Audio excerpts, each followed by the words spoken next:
physician in his work, and devote myself to the welfare of those committed to my care. Mount Zion nursing കോളേജിന്റെ 15ാമത് ബാച്ചിന്റെയും school of nursing 2ാമത് ബാച്ചിന്റെയും ദീപം തെളിയിക്കൽ ചടങ്ങ് Adoor Chayalode Mount Zion medical college ഓഡിറ്റോറിയത്തിൽ സംഘടിപ്പിച്ചു. Mount Zion group chairman doctor Abraham Kalamannil ചടങ്ങ് ഉദ്ഘാടനം ചെയ്തു. മാനുഷിക മൂല്യങ്ങൾ ഉയർത്തിപ്പിടിക്കുകയും അനുകമ്പയും കരുണയുമുള്ളവരായി ഓരോരുത്തരും നഴ്സിംഗ് രംഗത്ത് ശോഭിക്കട്ടെയെന്നും അദ്ദേഹം ഉദ്ഘാടന പ്രസംഗത്തിൽ പറഞ്ഞു. അഡ്മിഷൻ എടുത്തിരിക്കുന്ന എല്ലാ മക്കളെയും ഞങ്ങളുടെ മൗണ്ട് സിയോൺ ഫാമിലിയിലേക്ക് എന്റെ പൊന്നോമന മക്കളായിട്ട് ഞാൻ നിങ്ങളെ കാണും.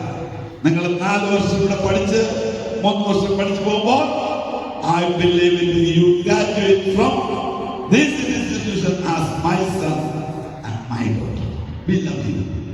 And to your parents, those who got here with the confidence, we assure you, my dear parents, നിങ്ങളുടെ മകളെ എല്ലാ അർത്ഥത്തിലും ദൈവഭയത്തിലും ദൈവകൃപയിലും ദൈവത്തിലുള്ളതായ വിശ്വാസത്തിലും ഞങ്ങൾ അവർക്ക് വേണ്ട നിർദ്ദേശം കൊടുക്കുവാൻ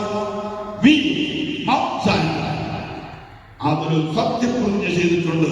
അതാണ് ഞങ്ങളുടെ മോട്ടോ. പാസ്റ്റർ തങ്കച്ചൻ അനുഗ്രഹ പ്രഭാഷണവും പ്രാർത്ഥനയും നടത്തി. Managing director Jo Abraham, vice chairman Samuel Abraham, ഡയറക്ടർമാരായ professor DK John, Shiju Varghese, general manager Thomas John, medical superintendent major doctor B Harikumar, അഡ്മിനിസ്ട്രേറ്റീവുമാരായ അജോ ജോൺ, സിബി വർഗീസ് എന്നിവർ പ്രസംഗിച്ചു. Nursing college principal professor Saramma Koodarathil സ്വാഗതവും school of nursing principal Rahul Raghu സത്യവാചകവും ചൊല്ലിക്കൊടുത്തു. അസിസ്റ്റന്റ് പ്രൊഫസർ ജീന പൊന്നച്ചൻ നന്ദി അർപ്പിച്ച് സംസാരിച്ചു. നഴ്സിംഗ് കോളേജിലെ 50 വിദ്യാർത്ഥികളും സ്കൂൾ ഓഫ് നഴ്സിംഗിലെ 40 വിദ്യാർത്ഥികളുമാണ് ദീപം തെളിയിച്ചത്.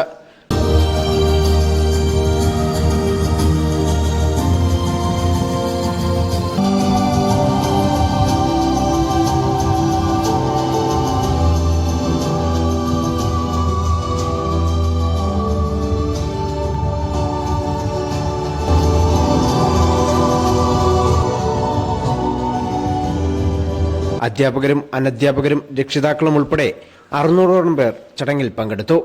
News bureau, Pathanamthitta.